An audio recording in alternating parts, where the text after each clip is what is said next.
Alright folks, welcome back. Before we dive into one of the ocean's most mind-blowing role reversals, let me just take a quick moment to send some good vibes your way. To everyone tuning in right now, wherever you are in the world, I truly hope you're feeling fantastic, full of energy, and taking excellent care of yourselves. Wishing you strong health, happiness, and all the best. Your well-being is what matters most. Okay, get ready to have everything you thought you knew about parenthood turned upside down, because today we're talking about seahorses, and one incredible fact, it's the dads, the male seahorses, who get pregnant, carry the babies, and actually give birth to them. That's right, in the seahorse world, Father really does know best when it comes to bringing new life into the ocean. Let's explore this fascinating phenomenon together. Imagine you're snorkeling through a lush seagrass meadow or drifting past a vibrant coral reef. You spot a tiny, delicate creature, maybe only a few centimeters tall, clinging to a blade of seagrass with its curly tail. Its head looks a bit like a miniature horse, its body is covered in bony plates instead of scales, and it swims upright using a tiny, rapidly fluttering fin on its back. That's a seahorse. They seem almost magical, like something out of a fairy tale. But the real magic happens when it comes time for them to have babies. While in the vast majority of the animal kingdom, including us humans, it's the females who carry the developing young, seahorses flip the script completely. The male takes on this monumental task. This isn't just him guarding eggs laid somewhere. He has a special pouch on his belly where the female actually deposits her eggs, and then he carries them, nourishes them, and eventually goes through labor to release fully formed, miniature seahorses into the water. It's one of the most extraordinary examples of male parental investment in the entire animal kingdom. So, how does this wild process actually work? It all starts with a pretty elaborate courtship dance. Male and female seahorses form monogamous pairs, often staying together for an entire breeding season, sometimes even longer. When they're ready to mate, they engage in a beautiful, synchronized ballet that can last for hours or even days. They swim together, mirroring each other's movements, changing color, linking tails, and gently circling one another. This dance isn't just for fun, it's crucial for synchronizing their reproductive cycles and strengthening their bond. As the dance intensifies, the female gets ready to transfer her eggs. She develops a tube-like organ called an ovipositor. The male, meanwhile, signals his readiness by displaying his brood pouch, a specialized, kangaroo-like pocket located on the front of his tail, right where his belly would be. This pouch is the key to the whole operation. It starts out looking relatively flat, but it's designed to expand dramatically. When the moment is just right during their dance, the female aligns her ovipositor with the opening of the male's brood pouch. Then, in a remarkable maneuver, she deposits dozens, sometimes even hundreds, of her tiny, unfertilized eggs directly into his pouch. This transfer often happens very quickly, sometimes in just a few seconds.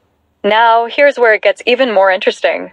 As soon as those eggs are safely inside the male's pouch, he releases his sperm into the pouch fluid, fertilizing the eggs right then and there.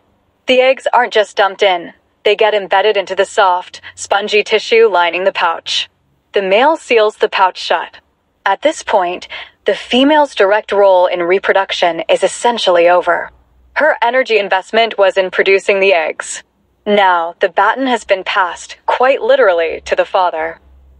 Inside the sealed brood pouch, the magic of pregnancy begins. This pouch isn't just a simple sac, it's a highly sophisticated, life support system, remarkably similar in function to a mammal's uterus, even though seahorses are fish. The lining of the pouch undergoes dramatic changes.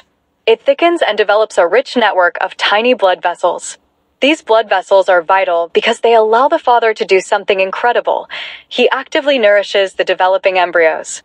The pouch lining secretes a special fluid packed with essential nutrients, things like fats and proteins, and also supplies oxygen directly from his bloodstream. It even helps remove waste products produced by the growing babies.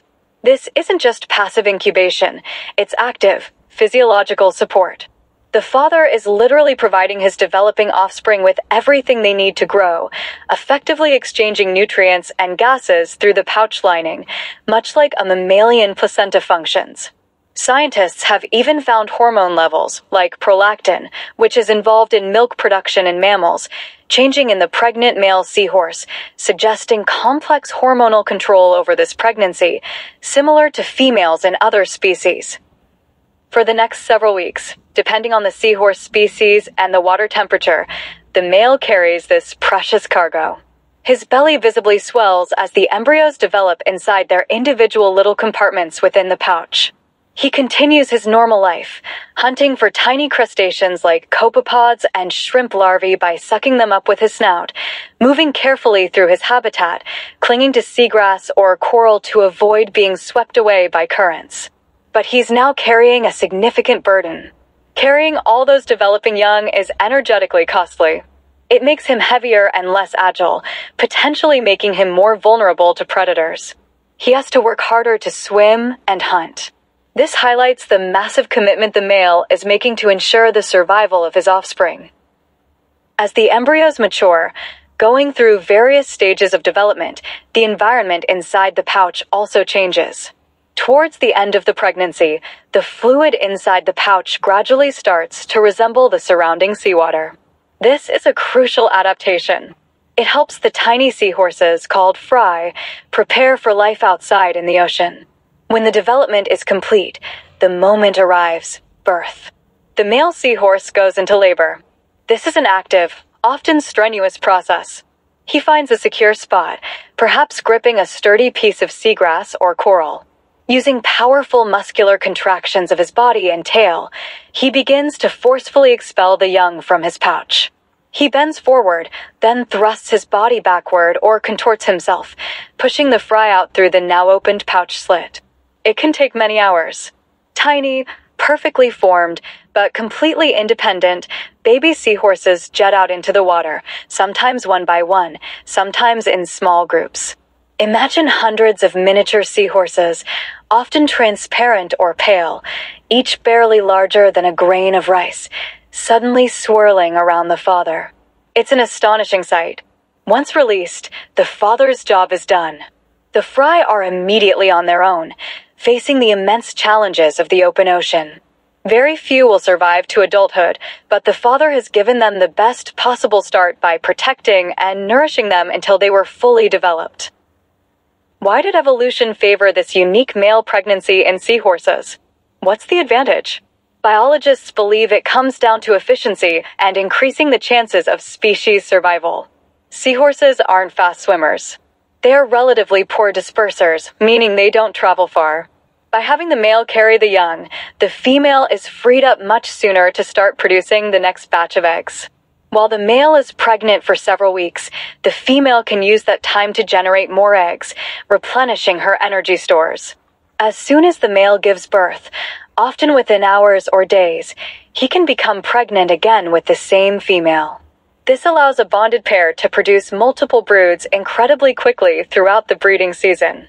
It significantly speeds up their reproductive rate.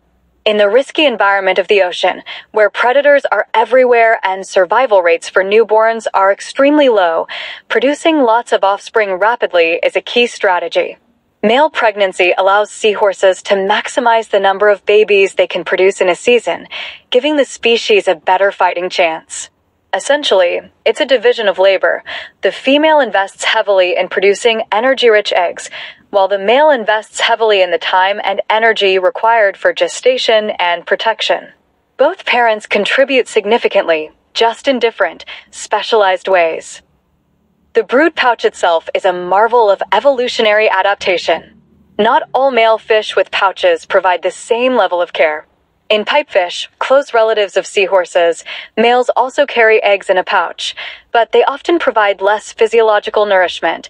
It might be more about protection than active nutrient transfer. The seahorse pouch, however, is highly specialized for that placenta-like function.